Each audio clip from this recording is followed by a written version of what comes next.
रोशनी बेगम एक हंसमुख और मिलनसार खातून थीं। हमेशा उनके लबों पर एक धीमी सी मुस्कुराहट रहती और उनकी बातों में एक दिलनशीन अपनायत होती। मोहल्ले की खवातीन हों या घर के अफराद, सभी उनकी सोहबत को गनीमत जानते थे। उनकी हंसा मिजाह भी कमाल थी, छोटी छोटी बातों में ऐसी चाशनी पैदा कर देती कि महफिल ज़ाफ़रान ज़ार बन जाती। मगर पिछले कुछ महीनों से रोशनी बेगम में कुछ तब्दीलियां महसूस हो रही थीं। वो जो हर वक्त खुश खुर्रम रहते थीं, अब अक्सर खामोश और उदास रहने लगी थीं। छोटी छोटी बातों पर जल्द गुस्सा आ जाता और कभी कभार तो बगैर किसी वजह के आंखों में नमी उतर आती। उनका सब्र जैसे जवाब दे गया था और हर चीज में उन्हें कोई न कोई नुक्स नजर आता।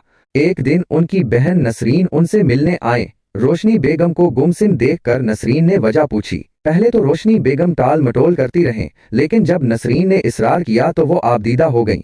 नसरीन बाजी, मुझे खुद समझ नहीं आ रहा कि मुझे क्या हो गया है। पहले तो मैं इतनी बेचैन नहीं होती थी, अब तो हर वक्त घबराहट सी रहती है। कभी गर्मी लगती है और पसीने छूटते हैं और कभी यकदम सर्दी महसूस होने लगती है। और ये मूड स्विंग्स तो अल अमान। अभी हंस रही हूँ और अगले ही लम्हे दिल चाहता है कि बस रोती रहूं।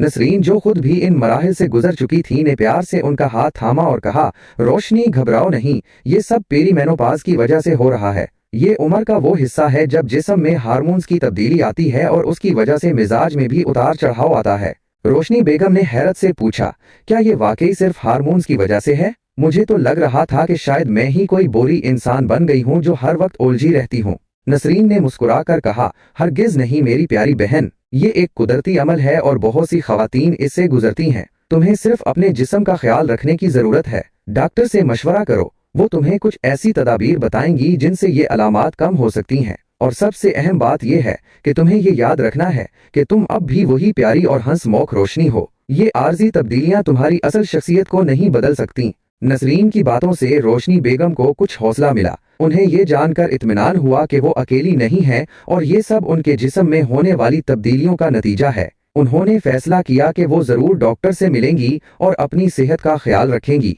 आने वाले दिनों में रोशनी बेगम ने डॉक्टर की हिदायत पर अमल किया और अपनी जिंदगी में कुछ मुस्बत तब्दीलियां लाईं। उन्होंने योगा और मुराकबा शुरू किया, जिससे उन्हें ज़हनी सुकून मिला। अपनी दोस्तों और खानदान के साथ वक्त गुजारना शुरू किया और इन सरगर्मियों में हिस्सा लिया जिनसे उन्हें खुशी मिलती थी। धीरे धीरे उनके मिजाज में बेहतरी आने लगी। वो मुस्कुराहट जो कहीं खो गई थी वापस लौट आई और उनकी बातों में वही दिलनशीन अपनायत फिर से महसूस होने लगी। उन्होंने समझ लिया था कि जिंदगी के हर मरहले की अपनी खूबसूरती और अपनी मुश्किलात होती हैं और उनका सामना सब्र और समझदारी से करना चाहिए। रोशनी बेगम ने पेरी मेनोपाज के उन जज्बाती उतार चढ़ाव को न सिर्फ कबूल किया, बल्कि इससे एक नया सबक भी सीखा कि खुद से प्यार करना और अपने